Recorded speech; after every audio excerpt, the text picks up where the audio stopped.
à l'entrée de la concession familiale, 6 au quartier Ekoumdoum, dans le 4e arrondissement de la capitale. C'est le programme des obsèques qui nous accueille. On peut y lire que le jeune Bodal Bakop sera inhumé ce samedi 21 février à Baganté. J'ai failli tomber, mais quand vous pensez que si vous tombez, vous aurez 2 cadavres enterrés, il fallait tenir le coup. Déjà que c'est son médecin que j'ai appelé, c'est elle qui m'a donné l'information.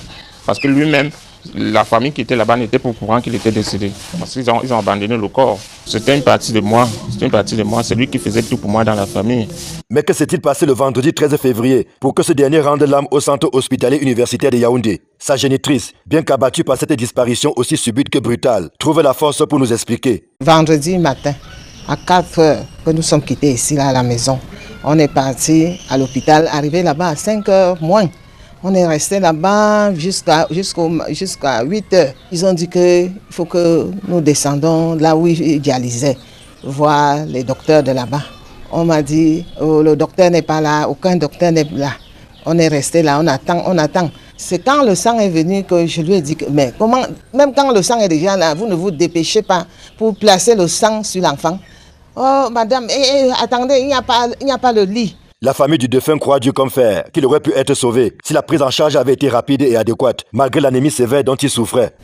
Parce que si de 5 heures à 15 heures, si on mettait le sang sur l'enfant là, même à 11 heures, 10 heures, il ne partait pas. Après alors, c'est l'enfant même, le malade qui dit, ouais, je suis en train de partir, aidez-moi, même mes yeux ne voient plus bien.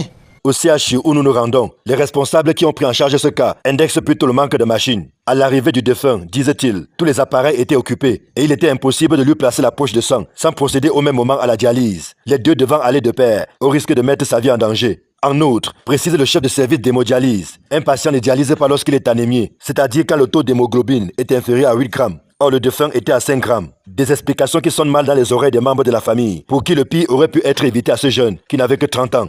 Il faut que ça change, papa, parce que même les autres vont subir ça, ça n'est pas bon. Mieux vaut même en passant derrière cet enfant que les autres soient sauvés. Qu'ils s'arrangent à changer cette habitude-là. Parce qu'on a duré de quelle heure Seigneur.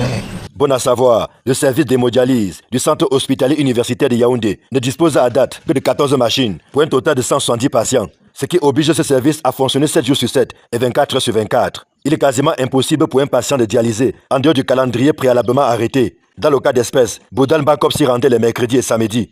Malheureusement, son état a basculé un vendredi, mettant en nu une faille dans le système de prise en charge, liée notamment à l'insuffisance des machines d'hémodialyse.